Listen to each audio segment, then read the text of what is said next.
It sort of reminds me of things we've spoken in the past about letting people sit in their discomfort and finding comfort in the discomfort. Because that's exactly what we've sort of done with QK4. We work very hard on letting him work through his layers before we step in and offer him any real assistance. We'll offer him comfort, we'll offer him cuddles, we'll offer him to hold his space. And I guess part of this is holding space, because you're allowing that to play out. You're allowing him to move all through every phase we've just spoken about. You know, he gets into the victim stage, then he gets into the shaming stage, and then he moves from there and he moves into the, oh, hang on a minute, I want to change that, and just slowly cycles his way through. And when he's ready, he's ready to interact. And I guess it's where that interaction comes from and how it's given as to which role you're coming from when you meet him with that, or when you finally work out what his actual need is. Yeah. And you meet him there, and then you've still got to hold back and let him decide how he wants to go forward or backwards with that.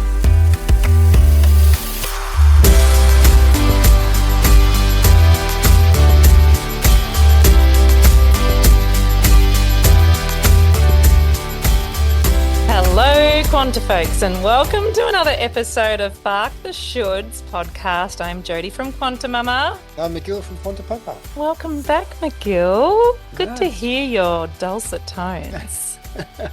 It's been a little while since we've been able to sit down together and do one of these. I know.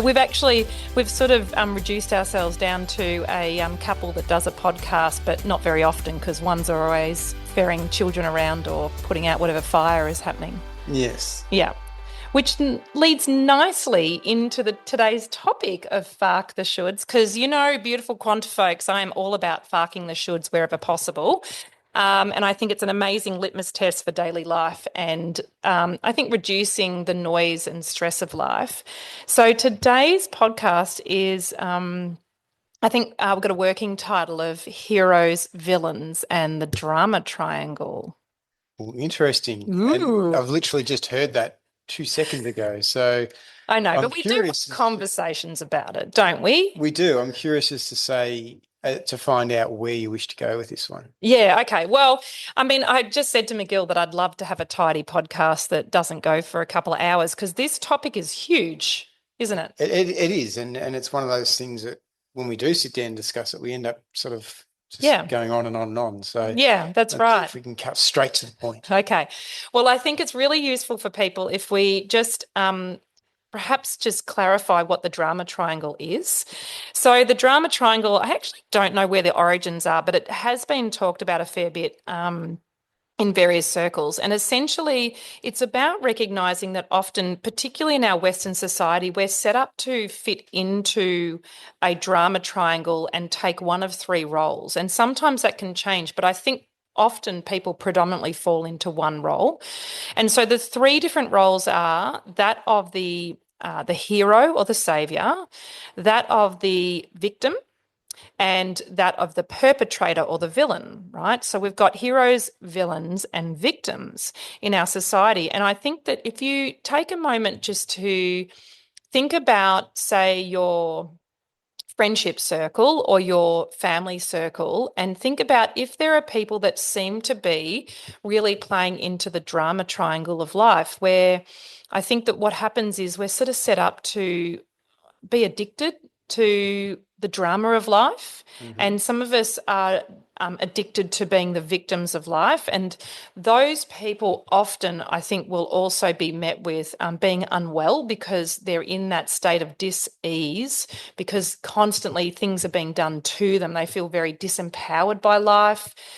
Shit just is basically going wrong for them on a regular basis. And very rarely are they holding hands with the concept of radical self-responsibility, because in radical self-responsibility, you aren't a victim.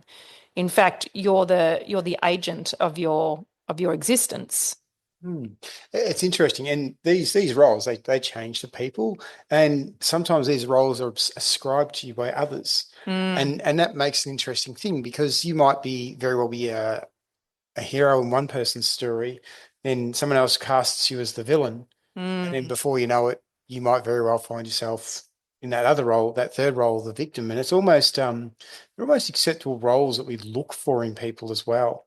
Yes. And that's a danger, because when It's a massive danger. we start ascribing that role or that thing to somebody, we suddenly change our perception of what that person might actually be after, or what that person really needs at that point in time.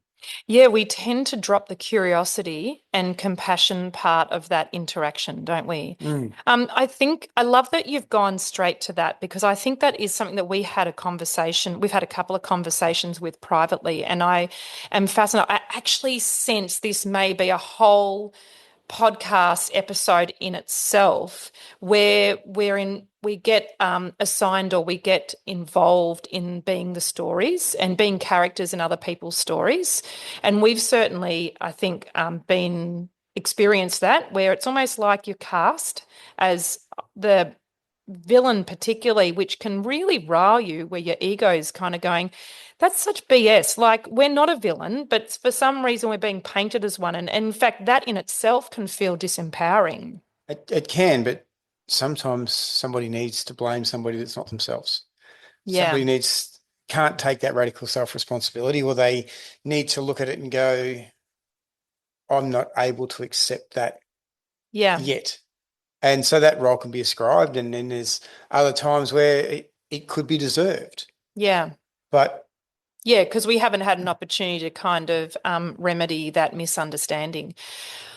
So one of the things that I have found incredibly freeing, there's a couple of things. Firstly, I made the decision consciously to not participate in drama triangles. And that was like revolutionary, because for us, we're like the superheroes in our community groups, aren't we? Because we've come from emergency services backgrounds. We tend to be people that are good in a crisis. We tend to stay calm under fire. And I didn't realize how addicted I was to that idea of being the superhero or being the hero in people's stories, until I started noticing, oh, that's interesting. That's getting my juice going, because I almost look for that identity to be the savior. And what I realized was, in fact, firstly, I rob people of their own experiences when I come in and save the day, like too prematurely. And our kids have been amazing teachers at that, haven't they? They have. But I mean, I guess the drama cycle, just digging a bit deeper on it, it's almost just a revamp of different things as you grew up. There were things like, take responsibility for your actions. Was something I grew up with. So we've almost modernized into this drama cycle, drama triangle, whatever you want to call it. But the key underpinning things don't change. There are people who are problem solvers. They see that as their role in life. Well, there's your superhero. It's that person that, sometimes is happy to help out, but also, exactly as you just said, is addicted to being the person who's always the one that helps out. So I guess if you dig a bit deeper, and if you're looking at it going, oh, I don't ascribe someone the villain or not the hero, who's your problem solver? Are you the problem solver? So just dig a bit deeper into what that drama triangle or that drama cycle is, and look at it a bit more. The victim. Okay, so you don't consider yourself the victim, but the thing's always, what's your perception when something happens to you? Yeah, how long is your refractory period, and what's the immediate thought when the S is hitting the fan? But do you get the not fairs? Yeah, that's right. So, and how long the refractory period, how long do you sit in a not fairs before you decide that you're going to change your perception? Change your perception, change your reality, right? Yes. So I think what you're saying is very reasonable, but I'm not trying to suggest that the problem solvers get retired out to the pasture, because there is a place for problem solvers. That's actually true. However, what it's about the point that you enter, say, a situation, or you enter a conflict as the savior or hero. When you just insert yourself into that, in fact, it's probably more that you're playing out that drama triangle rather than waiting for the invitation. And that's why I was saying about the kids, because QK4 is a classic, right? QK4 is all about, I'm going to do it myself. And he is teaching us that like in real time every single day. And so what we noticed was that he would escalate in his frustration, which would then turn into unexpressed anger, into rage, and he'd get physical and chuck stuff around. And he basically was trying to assert his not even dominance, but just his presence. That's right. Just his ability to be him. That's right. So he wanted to be his whole self, which we agree they are whole selves. And we were so conditioned and used to being the heroes, we would jump in and save the day before he could have the opportunity to like have the whole experience, because he wants the whole experience. So what it is as problem solvers, it's about us taking radical responsibility in those situations to pull back and say, I'm here if you want me, but I'm not going to do it for you. This sort of reminds me, I think we've spoken in the past about letting people sit in their discomfort and finding comfort in the discomfort. Because that's exactly what we've sort of done with QK4. We work very hard on letting him work through his layers before we step in and offer him any real assistance. We'll offer him comfort, we'll offer him cuddles, we'll offer him to hold his space. And I guess part of this is holding space, because you're allowing that to play out. You're allowing him to move all through every phase we've just spoken about. He gets into the victim stage, then he gets into the shaming stage, and then he moves from there and he moves into the, oh, hang on a minute, I want to change that, and just slowly cycles his way through. And when he's ready, he's ready to interact. And I guess it's where that interaction comes from and how it's given as to which role you're coming from when you meet him with that, or when you finally work out what his actual need is. Yeah. And you meet him there, and then you've still got to hold back and let him decide how he wants to go forward or backwards with that need. Yeah. So I think what you're talking about there is essentially how we gracefully step out of the drama triangle with all that stuff, because essentially when you choose not to participate in the drama, and particularly in someone's drama triangle, right? Whether, excuse me, whether they're trying to make you the victim in their story so they can be the savior, or perhaps they want to be the perpetrator because they enjoy being cruel for no reason. I mean, who knows, right? There's a kaleidoscope of interesting people out there that have got a whole bunch of stuff. And often I think it's basically trapped emotions and traumas that are just trying to work their way out of their body. But how do we on a daily basis choose not to participate in that drama triangle? And it really is about holding that space, isn't it? Holding the frequency of you're whole, I'm whole, you get to play out what you're doing, but I'm not financing it.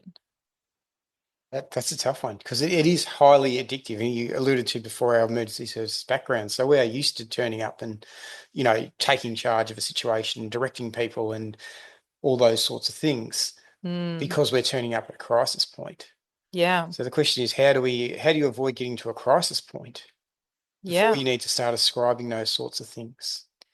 But why do we have to? I'm not for crisis, but in this world where people are constantly ignoring the universal messages, say the collective soup that we're all part of, right?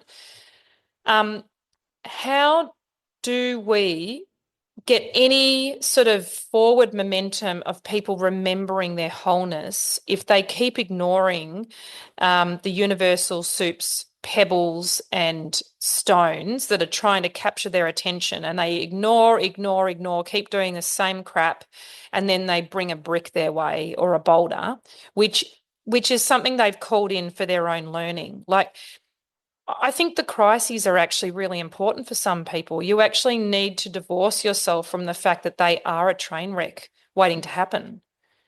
I'm not saying you put them in harm's way, but I'm really interested in how that happens on the ground level of allowing for the crises to unfold. Let's bring it back to an area we know. Let's go back to QK4. Yeah. We have to let him know every time that he has the support, he has the safe space, he has the area to express himself. But every time we step in, we rob him of an opportunity of that full experience, which is what you spoke about before. So it's more about, and this is something I guess I've keep in the back of mind with all our kids and with you, darling, is to be the constant. So for me, in who I am, it's always been to be steady, reliable, there, willing, able to step in and help at a moment's notice, but at the same time, just allowing people around me to know that I'm there if they need me, and doing my utmost. And I know that it's not something I'll always get right, not to inject myself into those situations. And I guess for me, that's probably been able to work better at a localized level in terms of outside of old roles for me, because it was something you had to do. Yeah. Whereas now we're looking at interpersonal relationships and we're looking at them and going, well, we can see that this is coming. We can see the rattling of the train on the tracks. We can see it getting wonky. We can see the corner coming. Yeah. Because you and I have this beautiful thing of being able to look ahead and life experience. And so do so many people. Yeah. But how do we get that life experience? Who is our constant? Who is the person that let us rattle around and fall apart, and in that refractory period of putting ourselves back together? Yeah. There's a question for you. Well, I don't know. I don't know if I can draw on people in my life in this lifetime. I don't know if I came in with that set of instructions. It is interesting, though, because as we have remarked in the past, like, I can be the fiery redhead. So I definitely run much hotter than McGill, and he runs this consistency and this constancy. I see that. And one of the things that I thought about when you were just talking then was your presence when we were birthing QK1. And I remember vaguely, I have vague recollections of that, essentially my crisis when I went through transition, which is literally just before you birth your baby. And I had done that labour without any analgesia, but I did have syntocinon, which is a crap way to birth, can I just say, because it speeds the body up, not natural speed. So it was intense, and I can definitely declare that because I've done 3 without syntocinon. So there was all that going on, and I remember vaguely being in transition, and some of this has been filled in by your recounting of what happened. But I do remember being in crisis mode and just going, that's it, I'm done. We were at hospital, so it was our only hospital birth, and I'm like, that's it, I'm done, I'm going home, I will come back tomorrow. And I was emphatic. Like, I fucking didn't care what you were going to say at that point. I was going home, and you could stick everything else up your backside. And can you remember what you were like in that space? Because, I mean, now we've done 4 births, it can get a little bit blurry, but I always remember, and there's a photo of this too, it's so beautiful, of you holding my hands, and we were literally either side of the hospital bed, and you were just looking into my eyes. You probably didn't have any articulation about left eye communication back then, which is the receiving eye, but you were looking into my eyes, and you were holding my hands, and you were just fully present. And just, I find it remarkable now with how constant you were. You were so steady and grounded, because we didn't have any of this awareness. In fact, that birth was what birthed us into being these kind of quantum thinking parents. The interesting thing that I take out of what you said there, and it was hilarious because exactly as you said. You said you were going home, that you were done with it, and you'd be back tomorrow to finish it. Yeah. And I do remember at that point in time just going, yep, that's my girl, and almost wanting to crack out laughing. But the gravity of the situation obviously is far more. What I'd say to you is, I didn't know half the stuff then that I know now. So all I knew at that point in time was that for our birth, I was there to support you. the amazing birth educators that we had through Calm Birth had said at some point in time, your partner will be fully reliant upon you. And it's something that I'll then pass on in years to come when you were actually instructing and try to explain to partners, in particular male partners, that at some point in time in their birth, their partner would be fully in the palm of their hand, and how they dealt with that would make a difference to whether or not, not to whether or not, but to how successful an outcome would be of birth. Yes, just literally holding that soul in your hands because they're so busy with the job at hand. And I knew at that point that you very well knew you weren't going home. Oh, I don't think I thought so. I think I seriously thought I was going home. I don't think you'd have made it to the door. No, I think I would have had a head coming out between my legs almost immediately. Yes, but what's the point in me indulging you at that point in time or berating you at that point in time? Because the realization's on its way anyway. Yeah. It's just my role to be there to allow you to get to that end point. Yes. Yes, because that was going to unfold. And obviously the great thing about birth is there are very physical things that you cannot deny, like a human coming out of your vagina is a great indicator that something big is happening. Yes. It's quite extraordinary. So what I love about that is that was so potent. And I think that's why I bang on about the fact that we waste birth experiences, because people don't get the full gamut of lessons when you trim it down in all these different ways, whether you anesthetize yourself to the experience, whether you opt in for surgery, whether you walk into the birth experience thinking you're broken or your body's not built for this, like all those things shortchange the absolute magnificence that is you and is you in that particular expression of life, which is bringing new life earthside, right? So it's wild in terms of how comprehensive the experience is. But what's really cool is the way you did that, which was essentially, I know you had an intention around there and you had a framework thanks to the birth education that we did, which was really just so helpful in empowering us. But because you didn't have like a conscious articulation of what that was, but then you experienced it, you embodied that, and now you've rocked it for the last 17 years as a consequence. I mean, you were already rocking it, but you had the extreme experience.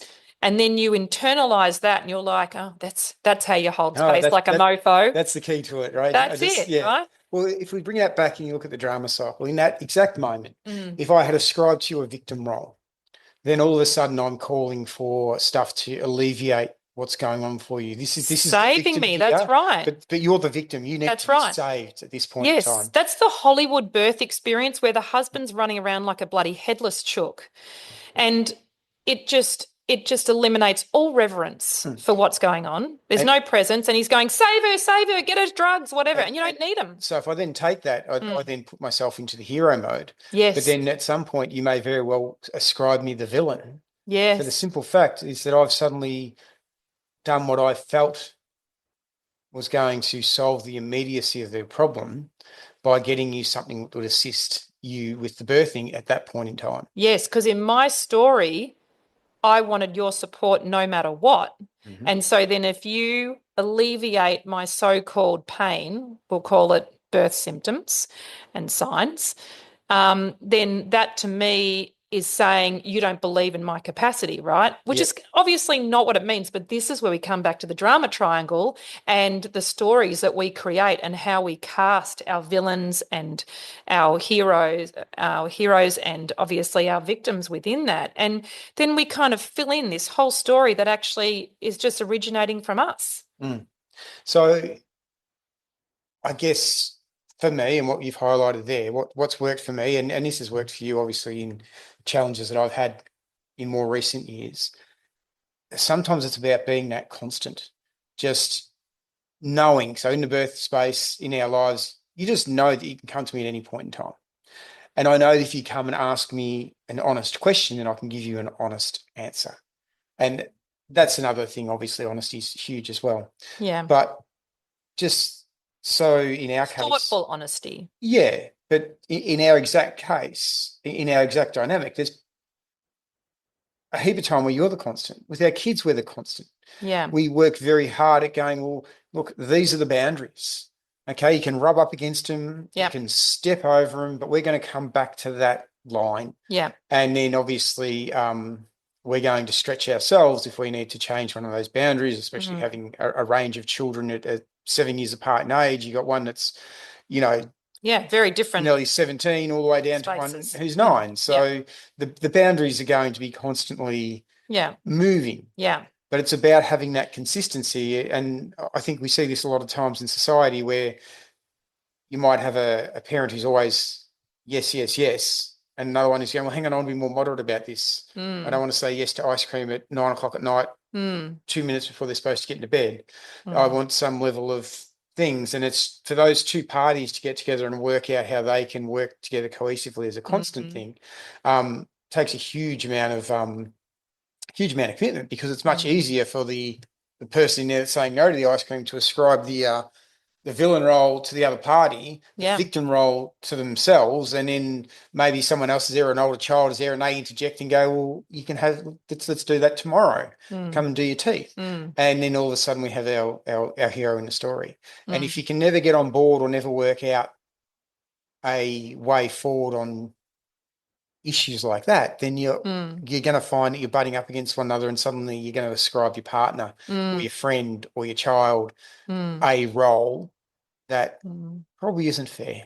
Well, I mean, I just think it internalizes more emotional trauma for everyone. I mean, you're actually building rubbish bins in everyone's body, and it's for nothing, because in fact, no one wins participating in those stories. So one thing I just want to ask you, and I'm keen, I mean, we could talk for hours, but I am keen to honor everyone's time. When you have been challenged in the last few years, because you are the constant and you know that about yourself and you know that you have that skill set, when you're challenged, tapping into that feeling of being the constant is actually quite difficult, because you feel, I imagine, you feel that stuff's not working out.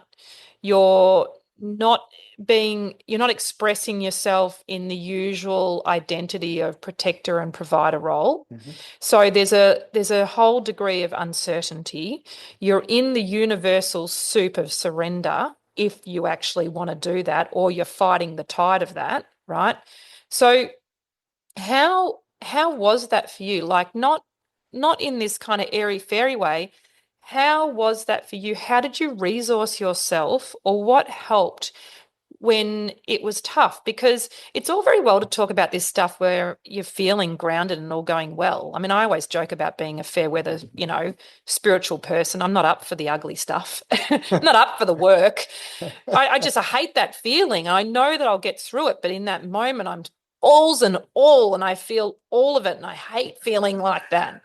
But you're far more moderate. No, I'm definitely far more moderate. But having said that, I know in parts of the craziness that was going on, I ascribed to myself the victim role. What I'd say that helped in that was that you refused to acknowledge that. I think a number of times over time you would say to me, you are not the victim in this. And I guess that having the time to work through and to think about and reflect, and I've always been a reflective sort of person. Each time I've looked at that, I've gone, am I the victim in this? Why am I feeling this way? Why is this all happening? And then suddenly I have to change my language from why is this happening to me to going. And it took a while, and I had to change my language from a position of disempowerment to a position of empowerment. Yeah. So instead of why is this happening to me, why can't I get this up and going, to what an opportunity I have. I'm going to just move forward and just see what the next day brings, and sometimes it was the next hour, sometimes it was the next minute. Working, but changing the language around it so that I changed my role from being the victim. And then at that point in time, I have no doubt I immersed myself in what we had created in terms of our relationship, our children, And I allowed you guys to be my constant, because at that point in time, I was at sea. Yeah. So I needed something to anchor to.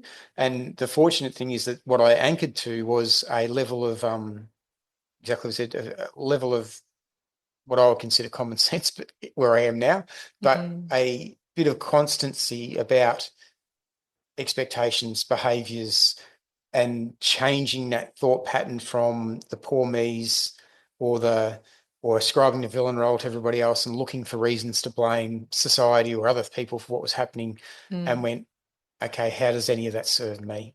But having that constant in the background was just the thing that allowed me the time to work through the layers and get to that point of going, well, I've just got to move forward, because if I don't move forward, I'm going to be stuck here. Yeah. And that stagnancy of being stuck, I don't even want to think about where that would have led.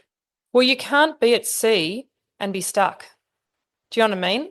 Well, Like you're in the universal soup or the universal sea, and you can't be stuck there. Like even if you drop anchor, you're still going to float around the vicinity, right? My concern at that point in time is that I would have sunk.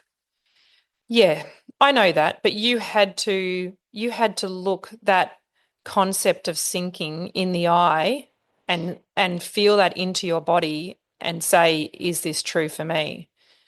And yeah, you probably wanted to sink because it was challenging, right? Yeah. But Well, aren't we here for that? Aren't we here to brush up against hang on. experiences? Aren't you the fair weather spiritualist over there? I am for me, but I'm all about the Jutes for everyone else. What about me? I needed that storm cleared up. I needed a nice sunny day. No. I am your son, sweetie.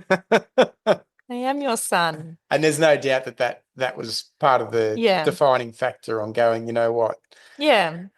Yes, I'm at sea. Yes, I feel like I'm going to sink, but I'm not going to, because So when you're at my sea, sunshine's just over there. one of the most incredible resources you can do is look at your bonds of affection, your attachment to people, your relationships with people, and resource yourself. Like, go make connections if you don't have any, because this is an absolute shit show to try and do life when it's hard by yourself. I know some people will prosper in the silence and solitude, but most do not, because we are part of the collective soup in the quantum field. We are individual expressions or, essentially light bodies that are refractions of the same image, basically. And so when we notice that and we recognize that and we call on the resources of the community in some fashion, you only need one good person in your corner just to hold that space for you, don't you? And look, there are some people that by themselves can see that. I think they're rare though. They're rare, but they are there. Yeah. But we mustn't, this is this thing, right? In this world of no man left behind, yeah, there are some people that are loners and will get themselves out of the mess by themselves. But I think when we reference those people, we do a disservice to everyone else who universally does better with connection. I think everybody does better with connection. I think so too. Degree. I think so too. But that's talking from our immediate experience, our connection that we have with one another, our connection we have with our family, our connection we have with our extended family. It's probably what allows us to deep dive into some of these conversations. Yeah. It's a good conversation. I mean, there's so much more I want to say. I do love a souvenir, peeps.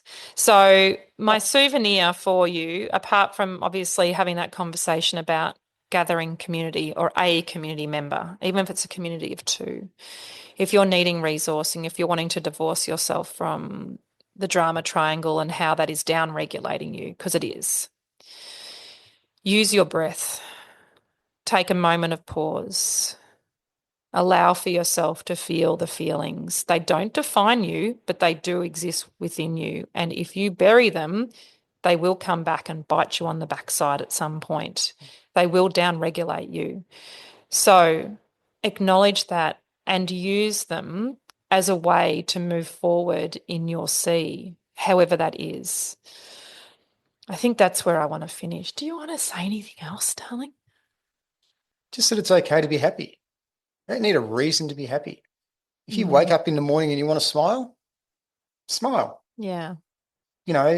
Express that emotion. And, there's times in that period of time where I was sort of at sea where I just sometimes smile. It's always beautiful when you smile. He's smiling right now. Of course he is. Beautiful Quantifolk. Another conversation that could have gone on for hours, but we love you too much to keep you here for that long. People have got important things to do too. They do. Go live your life. We'll look forward to chatting with you next time. Bye. Bye.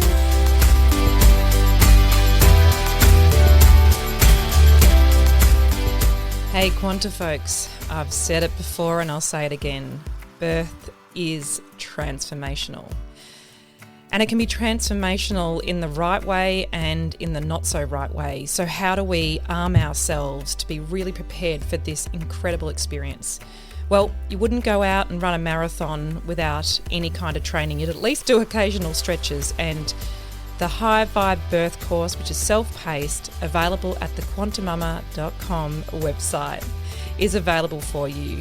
You get to luxuriate in all of the ideas and transformational techniques and the beautiful information that can only have a positive effect on your birth.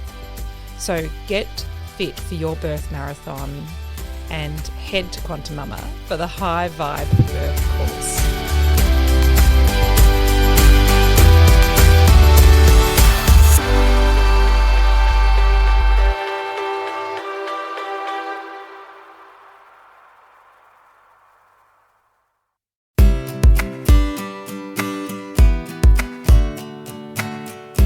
Beautiful Quantifolks. At QuantiMama, we have a mandate that we feel so passionate about. We want and we are raising the community's vibration and frequency and consciousness through parenting and birth experiences. Such incredible, transformational experiences that will shape you as a person and are the very fabric of life. Do you want to find out how to high vibe your experience even more? Then QuantiMama is your place. Head there for the High Vibe Birth course, ultimate preparation for birthing. Head there if you want to re-engage your child in the love of learning for the Take the Leap course, which is a deschooling course for parents. There's beautiful mind movies, and obviously this podcast is there, and we are here to support you. So head there for all the juice.